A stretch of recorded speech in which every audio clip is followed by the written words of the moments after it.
एक बोलने वाला अजीब परिंदा, एक मजबूर बाप की फरियाद, या फिर एक खतरनाक धोखा।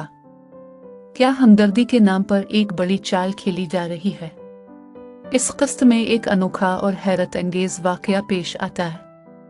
एक ऐसा परिंदा जो इंसानों की तरह बातें करता है, और एक बूढ़ा शख्स जो एक दिल दहला देने वाली कहानी सुनाकर सबको मुतासिर कर देता है। लेकिन क्या ये सब सच है? यह किसी बड़ी साजिश का आगाज? आइए इन सवालात का जवाब ढूंढते हैं कनीज शहजादी की सनसनीखेज 8वीं किस्त में। कनीज शहजादी 8वीं किस्त। माँ पारा के चेहरे पर बेपनाह खुशी के आसार थे। वो पिंजरे में कैद उस रंग बरंगे परिंदे को देख रही थी जो एक गहरी सियाह रंगत का आदमी बेचने के लिए लाया था।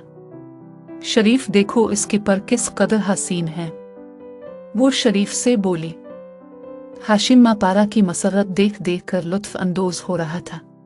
उस सियाफाम आदमी ने जल्दी से कहा, सरकार, बहुत नायाब चीज है ये परिंदा। अपने आज तक ऐसा परिंदा कहीं नहीं देखा होगा।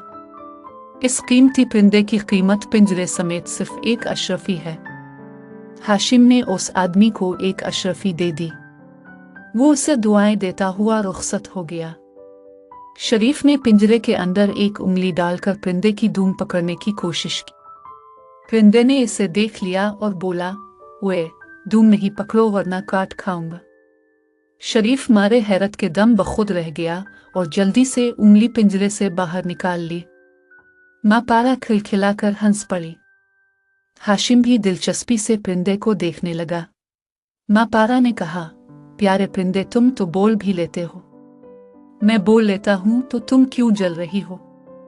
उसका जवाब सुनकर माँ पारा हंस हंस कर दोहरी हो गई।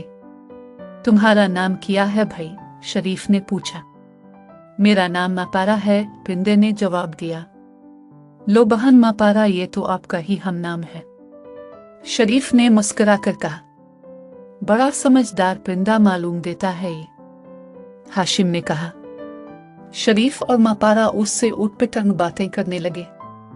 परिंदे की बातों पर वो दिल खोलकर हंस रहे थे। शरीफ अभी तक वही था। दरअसल खुर्रम को चंद जरूरी काम अंजाम देना पड़ गए थे, जिसकी बना पर शरीफ आज उसके साथ अपने शहर की तरफ न जा सका था। नाश्ते से फारिग होकर खुर्रम घर से निकल गया था। इतने में वहां वो सियाफाम आदमी उस परिंदे को लेकर आ गया, और अब वो दोनों उस अजीबो गरीब परिंदे से बातों में मसरूफ थे। अभी ज्यादा देर न गुजरी थी कि एक गुलाम ने वहां आकर हाशिम से कहा, आका, एक बूढ़ा आदमी अब से मिलना चाहता है। हाशिम ने कहा, वो कौन है? उसे अंदर भेजो। अगर वो भूखा है तो उसे खाना खिलाओ, और अगर कोई सवाली है तो उसका सवाल पूरा करो, जो कुछ भी मांगे उसे दे दो। गुलाम ने जवाब दिया, मेहरबान आका, उसने मुझे तो कुछ नहीं बताया है। मैं उस बूढ़े को अंदर भेज देता हूँ। उसकी सिर्फ यही ख्वाहिश है कि उसकी मुलाकात अब से हो जाए। ये कहकर गुलाम वहां से चला गया। थोड़ी देर बाद वहां पर एक बूढ़ा नमूदार हुआ। वो बहुत अफसरदा और उदास नजर आता था। वो आकर हाशिम के कदमों में गिर गया और रोने लगा। हाशिम ने उसे उठाकर अपनी बराबर में बिठाया और बड़े ही मोहब्बत भरे लहजे में बोला, बड़े मियाँ, तुम्हें क्या दुख है? मुझे बताओ। अगर तुम्हारी तकलीफ दूर करना मेरे बस में हुई तो मैं उसे दूर करने की हर मुमकिन कोशिश करूंगा। वो बूढ़ा शख्स अपने आंसू पोंछकर बोला, हुजूर, ये परिंदा जो अब आपकी मलकियत है मेरे छोटे भाई का था। ये दुनिया का अजीब व गरीब परिंदा है जो इंसानों की तरह बातें करता है। मेरा सबसे छोटा लड़का इस परिंदे से बहुत मानूस था। वो इससे बातें करके अपना जी बहलाता था और हर वक्त इस परिंदे को साथ साथ लिए फिरता था।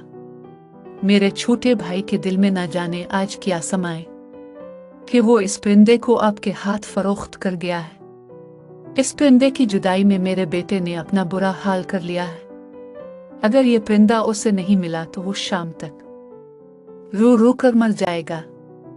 अभी जब मैं घर से निकला था तो उसे गशी के दौरे पड़ने लगे थे। लिहाजा आपसे मेरी दरख्वास्त है कि इस परिंदे को मेरे हवाले कर दें। ताकि मैं अपने बेटे की जान बचा सकूं। अगर वो मर गया तो फिर मैं भी जिंदा नहीं रहूंगा। ये कहकर बूढ़ा फिर रोने लगा। हाशिम और मापारा उसकी कहानी सुनकर अफसुर्दा हो गए थे। हाशिम ने कहा, बड़े मियाँ, अगर इस परिंदे की बदौलत तुम्हारे बच्चे की जान बच सकती है तो तुम उसे जरूर ले जाओ। बूढ़ा खुश होकर उसे दुआएं देते हुए बोला, खुदा आपको हमेशा खुश रखे। मेरे भाई ने मुझे ये भी बताया था कि आपने इस परिंदे के एवज एक अशरफी उसे दी थी। मैं एक अशरफी का बंदोबस्त भी करके आया हूं। ये लीजिए। बूढ़े ने अशरफी निकालकर हाशिम की तरफ बढ़ा दी। हाशिम बोला, इस अशरफी को अपने ही पास रखो। मापारा परिंदे का पिंजरा बूढ़े को देते हुए बोली, बाबा, ये परिंदा इतना प्यारा और ज़हीन है कि उसे अपने से जुदा करने को जी नहीं चाहता। अगर आपके लड़के की जिंदगी का सवाल ना होता तो मैं उसे कभी भी अपने से जुदा नहीं करती। बूढ़े ने खुशी से कांपते हुए हाथों से पिंजरा अपनी गिरफ्त में ले लिया, मगर फिर यकाएक उसके चेहरे पर फिक्रमंदी का गुबार छा गया। हाशिम उसके चेहरे का बगौर मुआयना कर रहा था।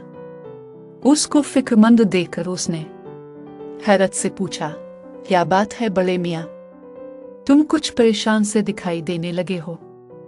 जनाब, मेरे भाई को यकीन था कि आप ये परिंदा मुझे दोबारा नहीं देंगे। अगर अब मैं इसको घर ले गया तो वो ये समझेगा कि मैं अपने बेटे की जान बचाने के लिए उसे आपके घर से चोरी करके ले आया हूं। वो मुझे हर जगह बदनाम कर देगा। तो फिर इसका क्या हल हो सकता है? हाशिम ने पूछा। आप मुझे लिख कर दे दे कि अपने मापारा को मेरे हवाले कर दिया है। मेहरबान इंसान, मैं आपका यह एहसान जिंदगी भर नहीं भूलूंगा। बात मामूली सी थी और फिर वो बूढ़ा इस कदर खुशामद कर रहा था। हाशिम ने एक कागज पर यह तहरीर लिखकर और अपनी मोहर लगाकर बूढ़े के हवाले कर दी। बूढ़ा खुश खुश वहां से चला गया। हाशिम और मापारा दोनों खुश थे कि उनकी नेकी की वजह से एक मासूम बच्चे की जान बच जाएगी, मगर बूढ़े की बातों ने शरीफ को शक और शुबे में मुब्तला कर दिया था। बूढ़े के रुखसत होते ही वो भी तेजी से अपनी जगह से उठा और बूढ़े के पीछे रवाना हो गया। इस दिलचस्प किस्तवार नावल की नवी किस्त के लिए हमारे चैनल को सब्सक्राइब करें और बेल आइकन दबाना ना भूलें।